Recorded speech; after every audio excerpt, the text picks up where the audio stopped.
want to apologize for all the technical difficulties.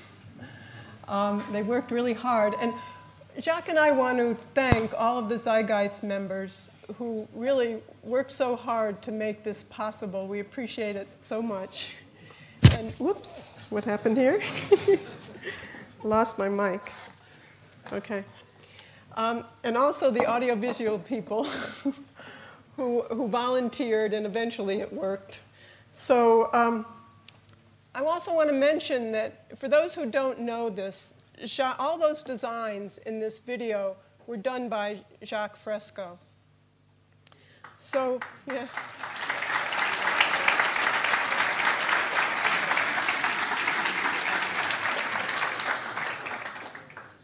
So unlike the film you just saw, we live in a world where our social systems are old.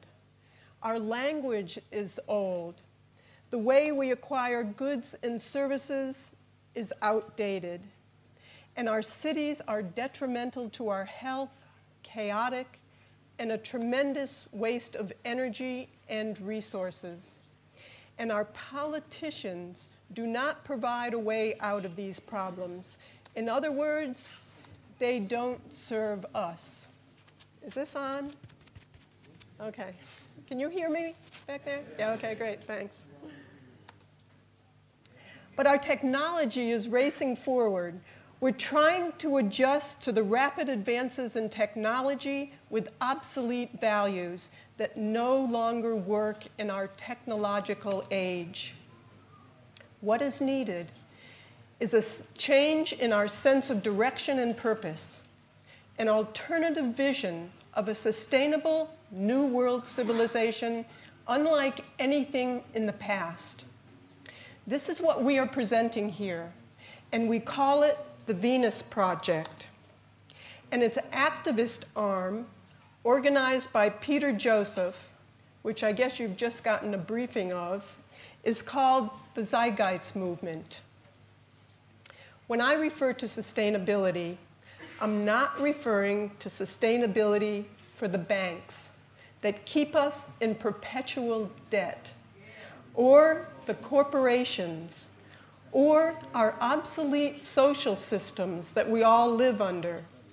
By sustainability, we mean the well-being of all people in a new system that would help bring them to their highest potential, while protecting and preserving the environment.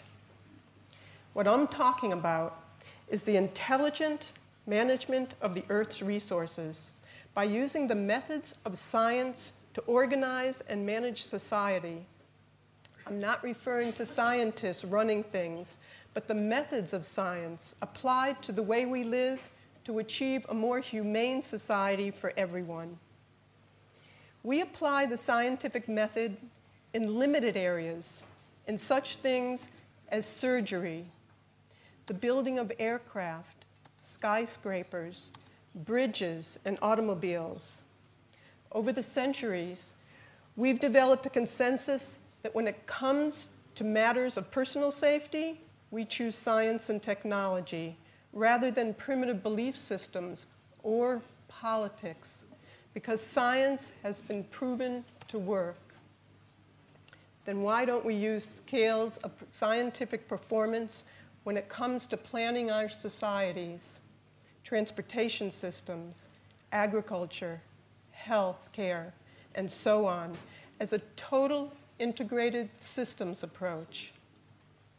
If science has a lot to do with what works, then clearly there's much about today's social and economic system that is not working, because things don't work very well for the majority of the world's people or the environment.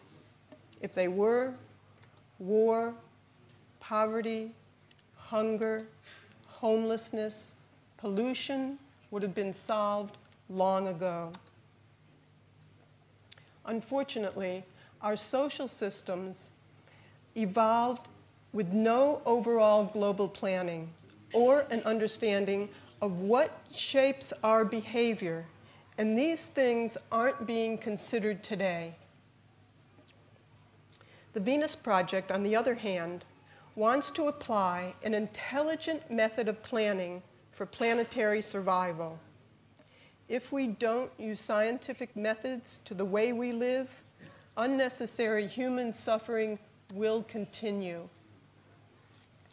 We have the technological ability and the resources to feed, house, educate, and clothe everyone on the planet. But our practice of rationing resources through the use of money never provided the means to do so. Then how do we even begin to solve our problems? By using the methods of the monetary system that we all live under. The use of money is hardly ever examined, but let's consider it along with how much it influences our behavior and our values. Money doesn't have any value at all. There's no gold or anything to back it up.